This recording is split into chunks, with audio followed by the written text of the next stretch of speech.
This is what I'm going to use to start seeds this year.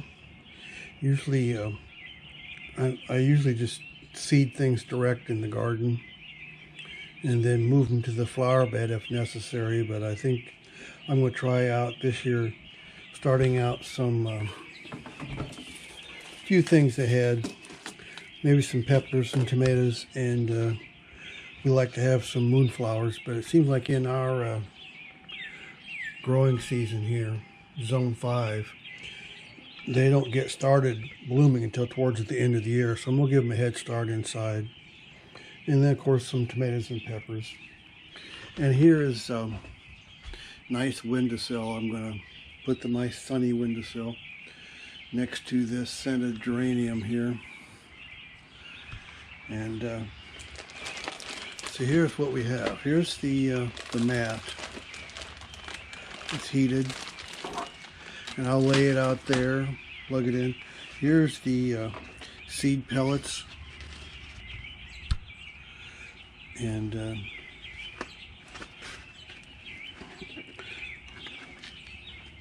looks like you just put a couple of seeds on them and put water on.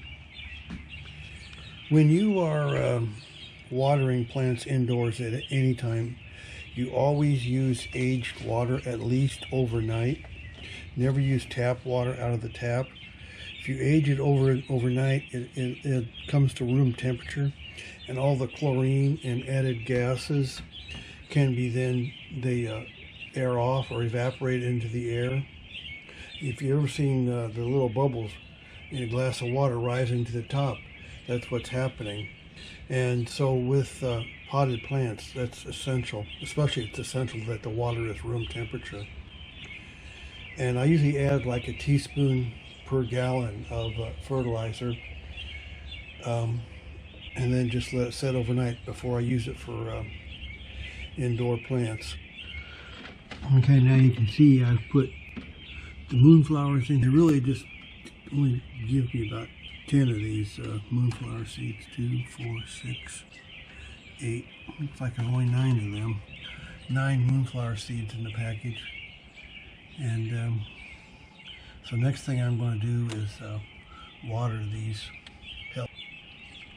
Okay, here they are after I watered them.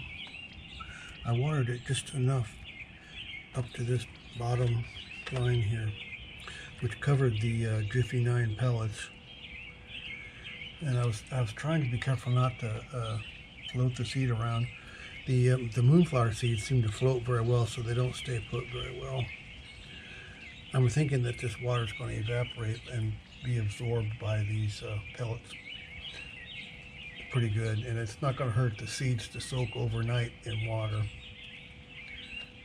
So let's see how this works out.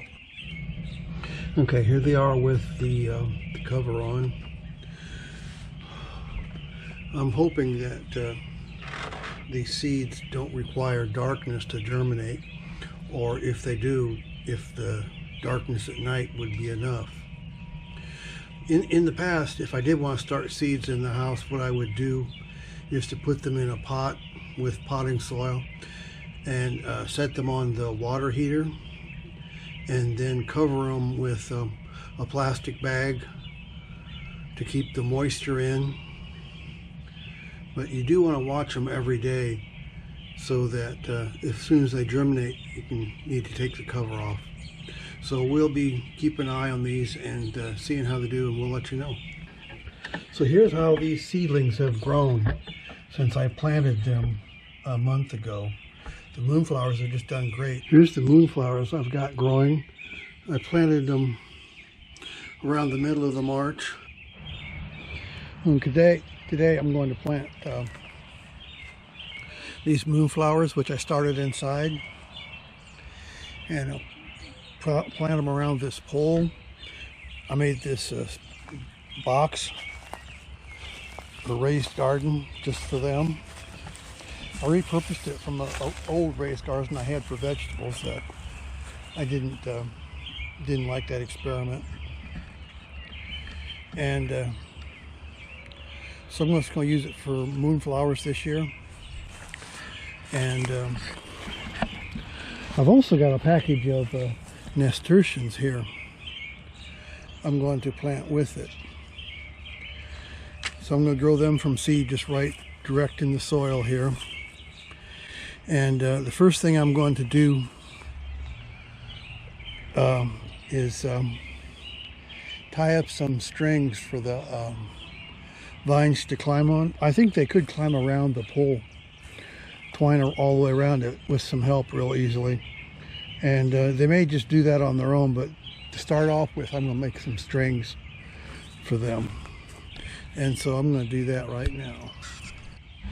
Okay, I put some string that I use for tying up plants, and let them climb up that string or the pole, whichever they want. So now I'm going to plant them, and it looks like they're already wilting out here in the sun, so I'm going to plant them pretty quick so I can get some water on them. And so let's go.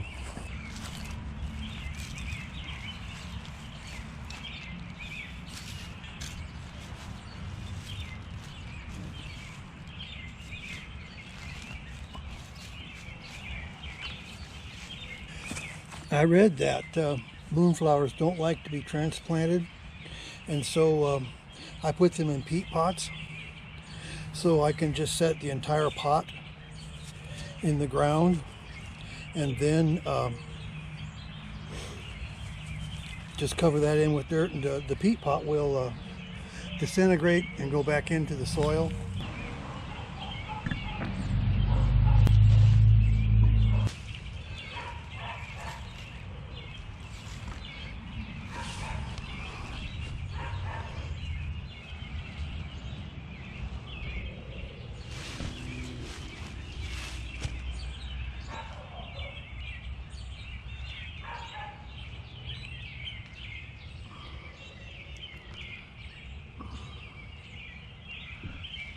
All these in really good, because when you're digging, if there's air spaces from where you were digging, watering them in will also need to bury this seed a little bit. Just push on it like that. The bigger the seed, the deeper it needs to be buried. And watering it right now is good. Okay, these are nasturtium seeds. Go like that to get the seeds to fall to the bottom, and then tear it off and hold it like this, and just sprinkle it in. Those are too close together. That I just don't do. Okay, the next thing I'm going to do is water all these in really good, because when you're digging, if there's air spaces from where you were digging, watering them in will also need to bury this seed a little bit. Just push on it like that. The bigger the seed, the deeper it needs to be buried. And watering it right now is good. Okay, I'm watering these moonflowers and nasturtiums that I just planted.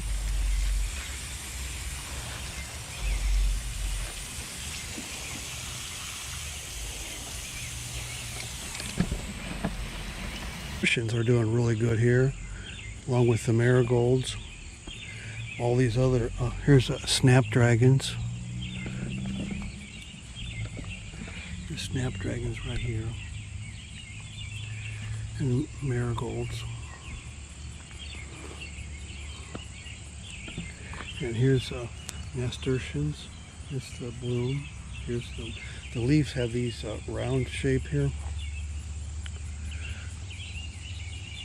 Here was a bloom off of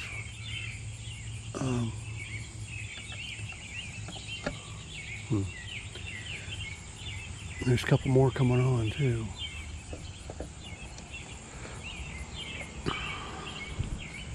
Moonflowers. They're close relations to the morning glory. They're all in the same genus. Up there.